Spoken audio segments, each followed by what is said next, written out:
This is an audio recording of Lowji Discovers America by Candace Fleming, Chapter 3, Five-Toed Trail. In order to listen along and read through, please make sure that you are on page 10 of your book. Five-Toed Trail. Right away we begin unpacking. Soon our new apartment is a big mess. Boxes are everywhere. Some are open with our things spilling out. Others are still taped shut. A pile of crumpled newspaper is growing in one corner as Bape unwraps what we have shipped from India. "Aha!" he cries. He pulls a wooden-framed portrait from a box. "The family!" He acts as if he has found buried treasure. And in a way he has. Because Ma and Bape and I are Parsi, believers in a very ancient religion. We are close to our family. All our family. Generations and generations of our family. In Bombay, their portraits covered the walls of our home. Now I watch Bape unwrap single portraits, dual portraits, portraits of people at weddings, and Navajos. Out come my aunts, my uncles, my grandparents on their wedding day. Grandmother is wearing a silk sari. Grandfather has on a fatna. Next comes a yellowing portrait of long-ago cousins, followed by my grand-uncle as a child wearing a white suit. Finally, a group of women I do not recognize come out of the box. Bape places each of the portraits carefully on the floor. "It's too bad Rupa is not here," I say. "Rupa could help you hang the family." Bape flattens the now empty box. "We do not need Rupa," he says. "We can get along by ourselves." I am not so sure. Rupa was our servant back in Bombay. She helped us bring up the milk bottles in the morning and clean the dishes in the afternoon. She served our meals and answered our telephone and washed our dirty clothes. I sigh. Rupa helped make our apartment a home. By the doorway of my new bedroom I see a stack of boxes marked Lowji. "Ma," I say, "I'm feeling sick." Ma lays a cool hand on my forehead. "You are not feverish," she says. "Where does it hurt?" I point to my stomach. "It is feeling all tight and ticklish," I say, "and I'm hot and a little dizzy. Could I have caught some rare American disease?" Ma's lips twitch. "You do not have a rare American disease," she says. "You are not sick." "I feel sick," I say.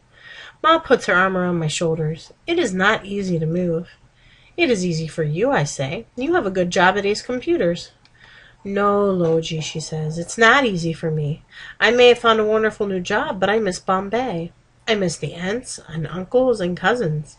I miss grandmother and grandfather. And I," Bape adds, "miss the restaurant Tanjore." Hamlet, Illinois, does not look like the kind of town that will be needing a gourmet chef. He pauses. His eyes start to twinkle, and uh-oh, I know what's coming next. A joke. One of Bape's silly jokes. I brace myself. "Why are chefs hard to like?" he asks. "I don't know," Ma answers with a grin. "Why are chefs hard to like?" "Because they beat eggs, whipped cream, and mashed potatoes." Bape snorts and slaps his knee. Ma giggles, but I groan. I do not feel like joining in their joking. I do not feel full of fun. Ma puts her hand on my shoulder. "Come and unpack your boxes, Lowji," she says. "It will make you feel more settled." I do not need to settle. What I need is a pet, a waggy dog or a purring cat. But I do not say this. Instead, I push the stack of boxes through the doorway and into my new bedroom. I open the top one and begin to pull things out of it. My old life is everywhere. It's like I am an archaeologist on a dig. I can look in the box and I can tell much about myself. I pull out my rock collection. This is a boy who likes science. I pull out my colored paper and drawing pencils. This is a boy who likes art. At the bottom of the box is a card my schoolmates gave me before I moved. Master Banahi, my school teacher, pasted a photograph of the class inside it. This is a boy who used to have friends. I looked at the photograph and I see myself smiling in the front row. Next to me is Jamshed. He's smiling too. "Aha!" shouts Bape from the other room. "Underwear!" Ma sees me holding the photograph. "Wait until school starts in September," she says. "You will make many friends in September." Her words do not make me feel better. September is at the end of a whole summer. What will I do for a whole summer with no kids and no pets? I wipe my eyes and look out my window. From here I can see a grassy field, and beyond that a cluster of trees. Is this the woods? I've never spent time in the woods. Once we took a train all the way across India to Bengal. Along the way we visited a nature reserve on the Ganges River. There's a jungle there with tigers and monkeys, but no woods. I decided to take a closer look. I'm going outside, I tell my parents. That's the spirit, Lowji, says Bape. He waves a rolling pin that he's just taken from a box. Do not wait for the world to come to you. Go to the world. Ma takes the rolling pin away from him. Do not go far, she says. Do not be gone long. I won't, I say. The woods are wild, and if I am very quiet, I can get close to squirrels and rabbits. I also see a skunkidio, a skunk, and even though there are no skunks in India, I know not to get close. I know to stay far, far away. Along a trickle of a creek I find footprints. I think belong to a deer, but I do not see one.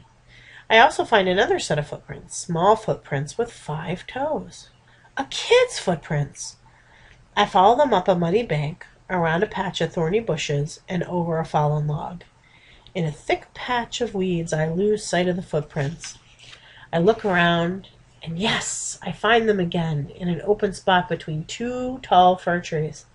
But how strange! The footprints are suddenly replaced by a set of handprints. Do kids in America walk on their hands? I do not think so, but wait. Just as suddenly as the handprints are gone and the footprints are back. I smile and let the footprints lead me under a tall tree with branches that droop to the ground. I let them lead me over to a small stone fence. I let them lead me nowhere. The footprints are gone. I search for them everywhere. I search for a very long time. But all I find is nothing. I feel frustrated and disappointed. But most of all, I feel curious. Very, very curious. This is the audio recording of Lowji Discovers America by Candace Fleming, Chapter 2, Hello, Hamlet. Please make sure you have your book open to page 4 to listen to Chapter 2, Hello, Hamlet. I squash my nose against the taxi window to get a better look at my new American town, Hamlet, Illinois. Hamlet, I see, is small and quiet. I'm not used to small and quiet. I'm used to big and loud. I'm used to honking cars and rattling trains and double-decker buses that raise clouds of hot, dry dust. I am used to sidewalks crowded with shoppers and push carts and people asleep on the pavement. I'm used to billboards and bridges and buildings that stretch to the sky. But Hamlet has none of these. Instead, it has narrow streets and shady trees. It has a town square with a pizza restaurant, a shoe shop, and a statue of a man on a horse. Do people in Hamlet have horses, I ask? I hope. I pray. But Ma just shakes her head. Bummer, I say, trying out my new American expression. I flop back against the car seat. I think about the dog I will not be sleeping with. I think about the cat I will not be cuddling.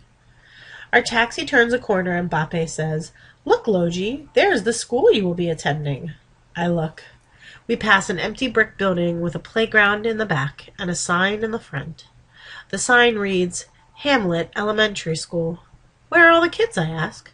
They are on holiday, answers Bape, for the summer. The whole summer? I gasp. I do not believe my ears. In Bombay, I went to private school. I went all year round. I went 6 days a week. I can almost hear Jamshed. More silver, Lowji, more silver. I agree. Then the taxi turns another corner and comes to a stop.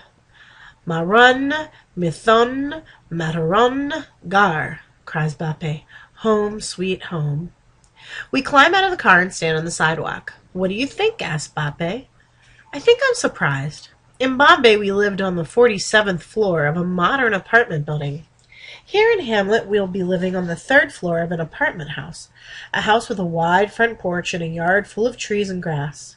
I like it, says Ma. I look around. I do not see any balls. I do not see any bicycles. Do any kids live in this apartment house? I asked. Bape shakes his head.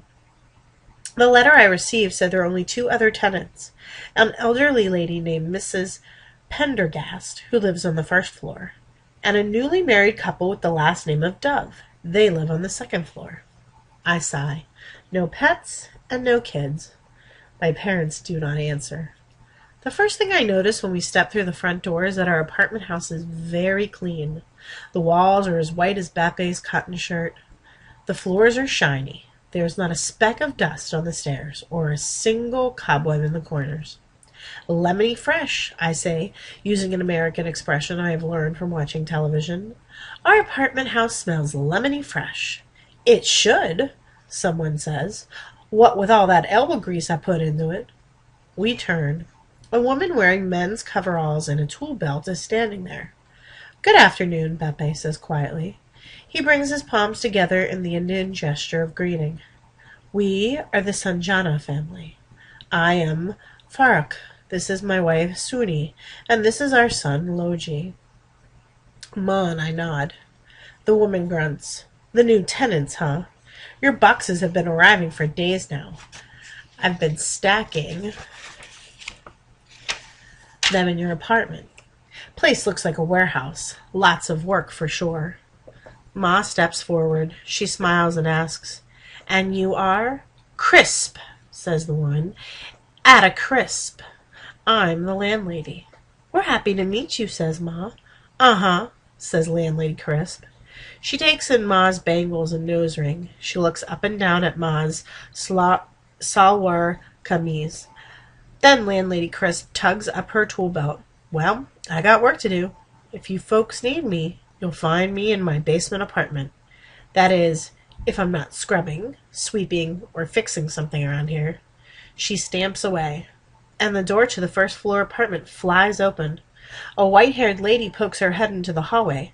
What's going on, she demands. What's happening? We are moving in, says Bappe. We are your new neighbors, says Ma. Are you Mrs. Pendergast? I asked. Mind your own business, she says. She slams the door shut.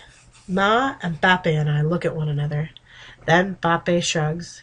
He leads the way up the very clean staircase to our third-floor apartment.